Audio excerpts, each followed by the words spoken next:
Bom dia, sejam todos muito bem-vindos a mais um devocional. Hoje, quarta-feira, dia 24 de julho de 2024, estamos seguindo aqui em Gênesis, quando Abrão ele intercede junto a Deus pelos homens. Ontem nós vimos que Abrão ele pediu pelo povo de Sodoma e Gomorra, né?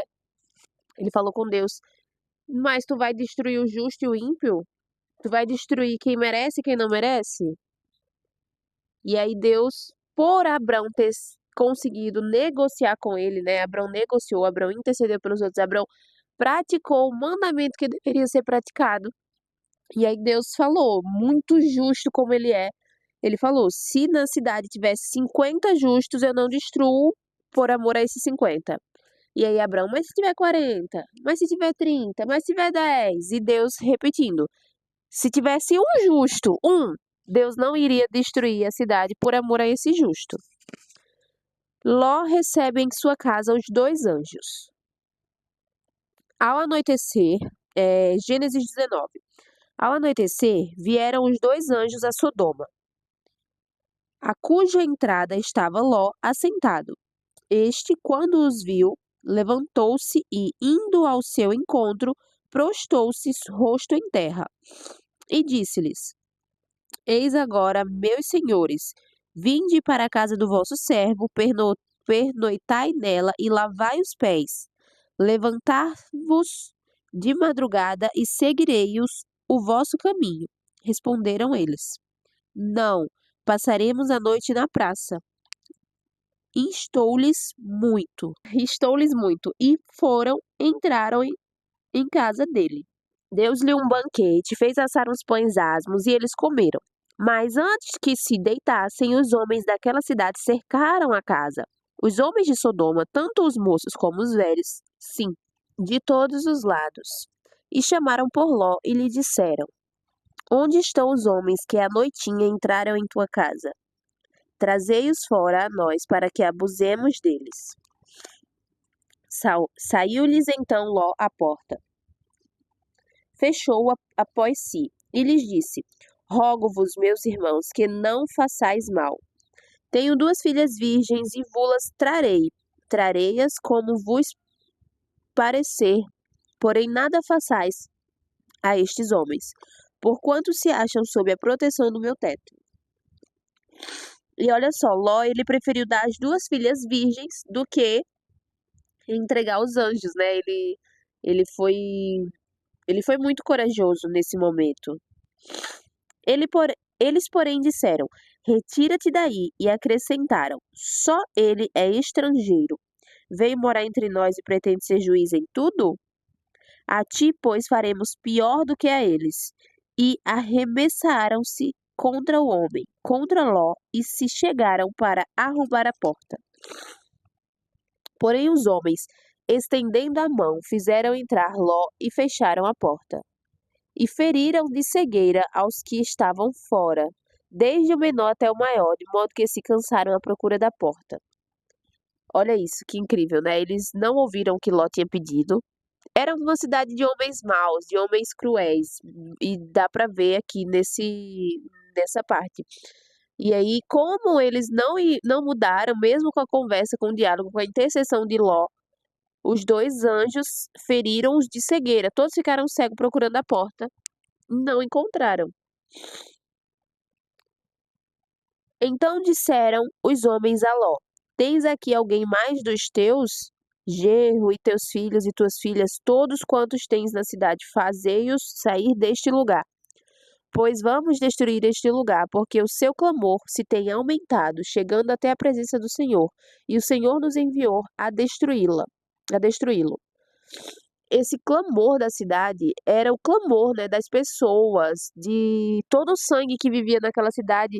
Quando algo de ruim acontecia, as pessoas clamavam a Deus, porque existia muita gente ruim, muita gente mal, que fazia mal aos outros, e essas outras pessoas clamavam a Deus por misericórdia. E estava de uma forma tão grande que incomodou a Deus, e Deus precisou resolver, precisou intervir. Então saiu Ló e falou a seus genros, aos que estavam para casar com suas filhas, e disse: Levantai-vos, sai deste lugar, porque o Senhor há de destruir a cidade. Acharam, porém, que ele gracejava com eles. Acharam que era brincadeira, né? Ao amanhecer, apertaram os anjos com Ló, dizendo: Levanta-te, toma tua mulher e tuas 2 filhas, que aqui se encontram, para que não pereças no castigo da cidade. Como, porém, se demorasse, pegaram-no os homens pela mão, a ele, a sua mulher e as suas 2 filhas, sendo-lhe o Senhor misericordioso, e o tiraram e o puseram fora da cidade. Havendo-os levado fora, disse um deles: Livra-te, salva a tua vida, não olha para trás, nem pares em toda a campina, foge para o monte, para que não pereças. Respondeu-lhes Ló: Assim não, senhor meu. Eis que o teu servo achou mercê diante de ti, engrandeceste a tua misericórdia, que me mostrasse, salvando minha vida. Não posso escapar no monte, pois receio que o mal me apanhe e eu morra. Eis aí uma cidade perto para a qual eu posso fugir, e é pequena. Permite que eu fuja para lá, porventura não é pequena, e nela viverá a minha alma. Disse-lhe: Quanto a isso, estou de acordo, para não subverter a cidade de que acabas de falar. Apressa-te, refugia-te nela, pois nada posso fazer enquanto não tiveres chegado lá. Por isso se chamou Zoar, o nome da cidade. Então é isso. Aqui no próximo, amanhã, nós vamos ler de fato a destruição de Sodoma e Gomorra. Mas aqui falou bastante sobre Ló, né? No momento em que os 2 anjos foram lá para tirar Ló da cidade.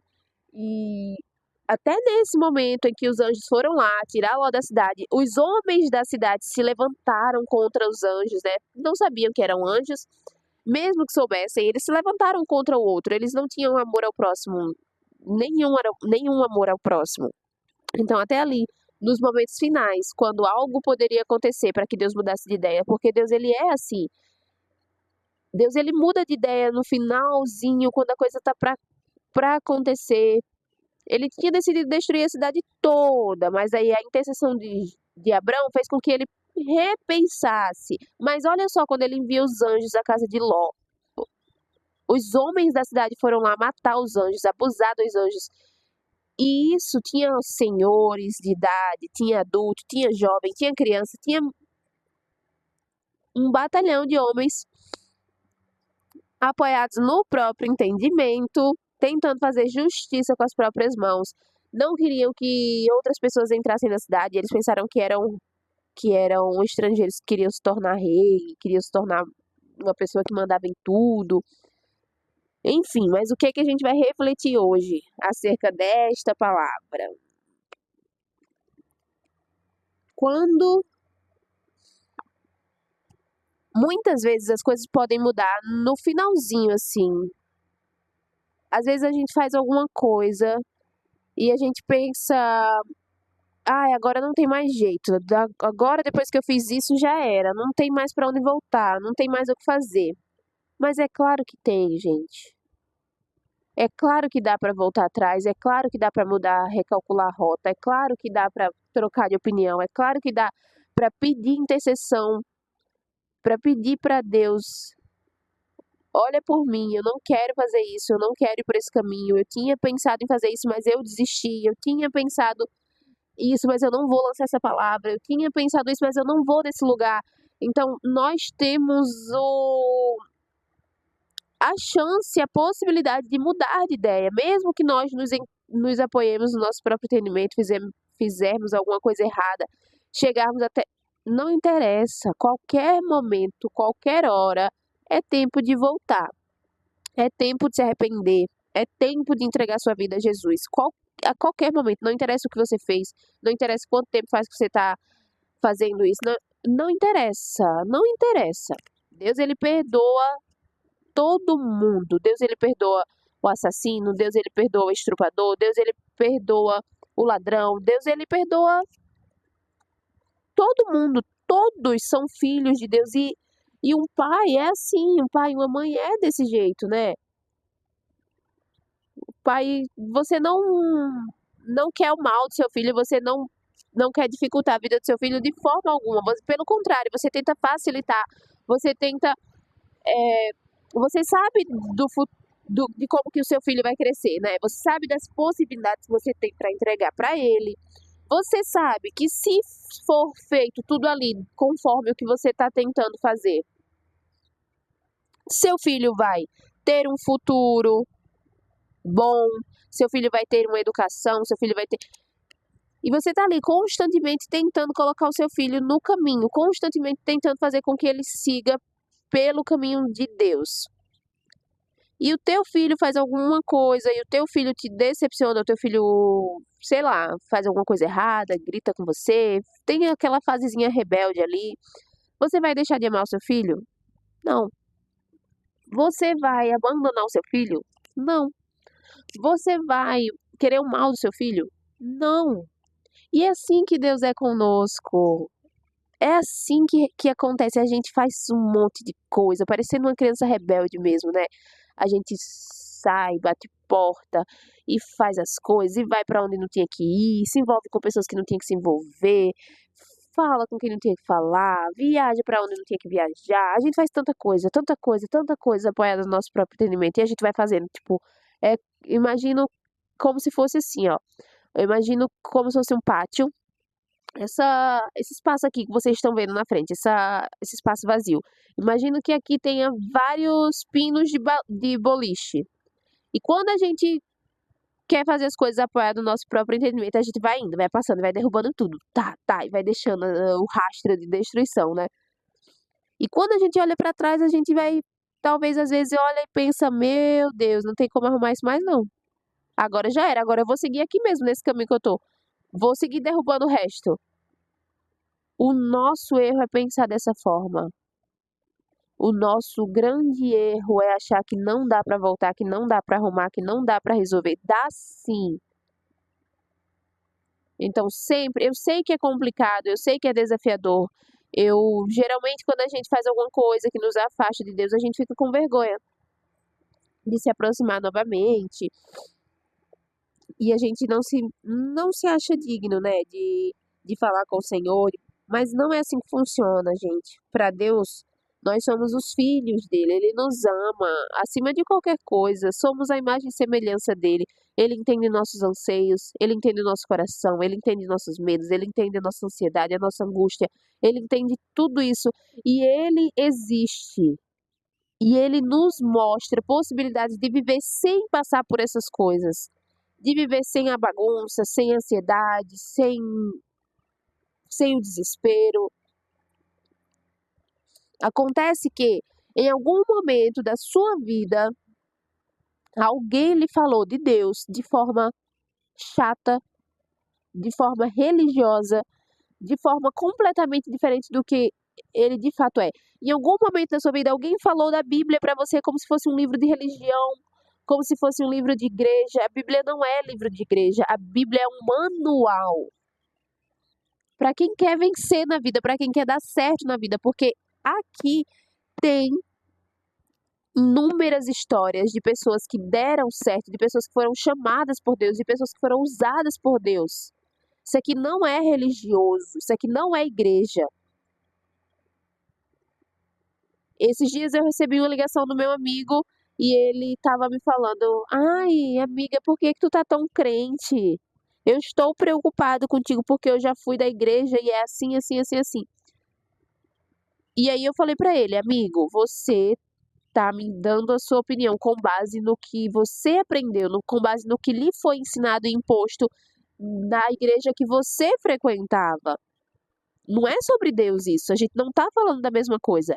Eu não tô me apoiando em igreja, eu tô me apoiando em Deus, eu tô me apoiando na Bíblia, eu tô me apoiando no que está escrito. É completamente diferente. A igreja, quem faz são pessoas, algumas usadas e cheias do Espírito Santo, algumas não. E são nesses lugares onde essas pessoas não são usadas pelo Espírito Santo, onde essas pessoas estão fingindo, onde essas pessoas estão mentindo, que os traumas são criados, que os traumas são gerados. Porque a gente sabe que a religião foi algo criado pelo homem para que o homem obedecesse alguma coisa, para que o homem obedecesse a Deus, para que o homem temesse. Só que foi feito e foi passado da forma errada. Inventaram mais várias regras do homem, regras da terra, para que o homem obedecesse. E o homem, quando segue igreja, obedece certos mandamentos, certas regras que não interferem nada na vida com Deus, que eu quero dizer, né? São proibições que tiram a liberdade e fazem com que as pessoas com pouco tempo desistam de seguir a Deus, porque é uma pressão muito grande. É uma pressão para que você seja salvo, para que você seja salvo, para que você se converta, para que você se converta, para que você se... Só que quando você quer seguir a Deus, quando você quer fazer tudo certo, não tem necessidade disso. Não tem.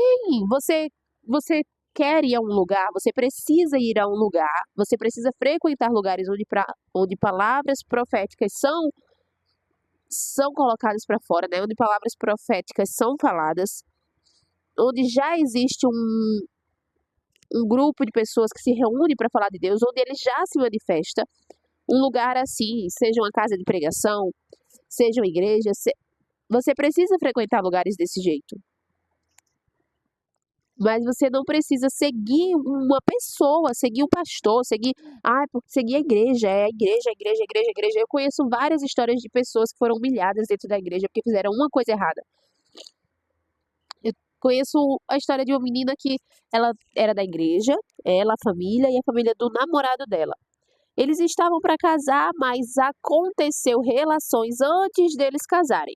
E aí a menina, se sentindo muito culpada, foi falar para o pastor, né? Falou para os pais delas e eles foram conversar com o pastor. E no domingo, no dia do culto, o pastor deixou eles num banco, que era o banco da humilhação, o banco da vergonha, que as pessoas tinham que ficar sentadas lá, e a igreja inteira soube o porquê que eles estavam sentados ali. Então estava sentada ela, o pai, a mãe, era como se ela tivesse envergonhado toda a família. Esse foi o último dia que eles foram na igreja e eles não voltaram mais lá, porque quem é esse pastor para humilhar alguém publicamente dessa forma? A gente erra tanto e Deus nunca fez isso, nunca nos expôs na frente de todo mundo, nunca. Tem coisas tem coisas absurdas que nós fizemos e só Deus sabe e assim vai ficar. Porque Deus ele é maravilhoso, porque Deus ele é pai, porque Deus ele protege.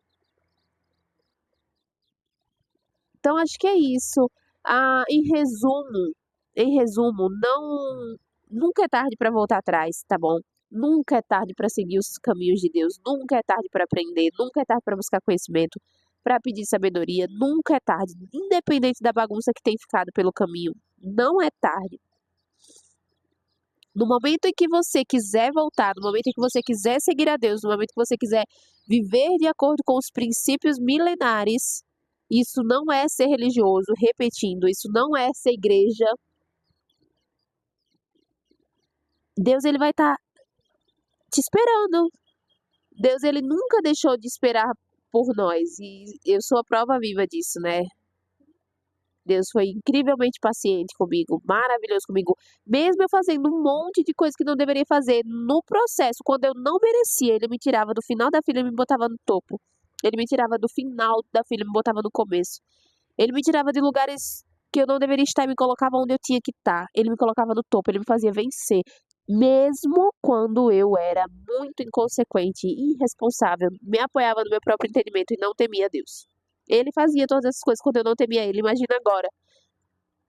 Imagina agora que eu não dou um passo sem pedir a permissão do meu pai. Imagina agora que eu não dou um passo sem entregar meus planos para Deus todo dia de manhã. Então, gente, não interessa a bagunça que eu fiz. Não interessa tudo que ficou para trás. Deus não vive de passado. É o momento. A partir de agora, você vai querer seguir a Deus. Você vai querer viver debaixo dos princípios. Você vai temer a Deus. Temer a Deus é se preocupar se você está fazendo tudo certo. Se preocupar quando você fala alguma coisa. Sei lá, passou uma pessoa, você fez um comentário desnecessário, falou mal daquela pessoa. Na hora, quando você está vivendo em comum acordo com Deus, na hora ele vai tocar na sua cabeça. Você não deveria ter falado isso. E nesse momento, o que é que você faz? Putz, eu não deveria ter falado isso, eu acabei de me sentir mal. Me perdoa, Senhor. Se você estiver sozinho, se você estiver só pensado, se você estiver com outra pessoa, se você tiver comentado, você pode falar para outra pessoa, fulano, acabei de me arrepender de ter falado isso. Isso foi feio que eu falei, eu não deveria ter falado isso. Nossa, me perdoa, Senhor, eu não vou mais falar. E é isso. E isso vai virando um hábito. Cada coisa errada que a gente faz, Deus vai tocando no nosso coração, Deus vai mostrando, isso não, isso não, isso não pode, isso não pode. E nós vamos consertando diariamente a nossa forma de viver, e assim a gente vai agradando mais a Deus. E assim a gente vai entrando nas graças do Senhor, e assim nós vamos caminhando para a aliança eterna com Deus, caminhando para o nosso propósito, para a nossa promessa. Então não tem erro, não tem nada a perder. Não tem nada a perder em buscar conhecimento, em ler a Bíblia, em aprender com a palavra, aprender com as pessoas que deram certo. Tá bom? Obrigada a todos que estão acompanhando. Eu ontem postei o vídeo do Especialista em Pessoas, espero que vocês olhem. Tá um vídeo incrível, muito bom também. O livro Especialista em Pessoas do Tiago Bruni é incrível e é um livro que vale a pena ser lido, que depois dele você não vai ser a mesma pessoa. Se você não entender tudo que tá no livro, você vai entender pelo menos metade e você não vai ser a mesma pessoa. E é isso. Graças e bênçãos se renovam a cada manhã. Eu sou muito feliz fazendo isso. Um beijo e até amanhã. Muito obrigada.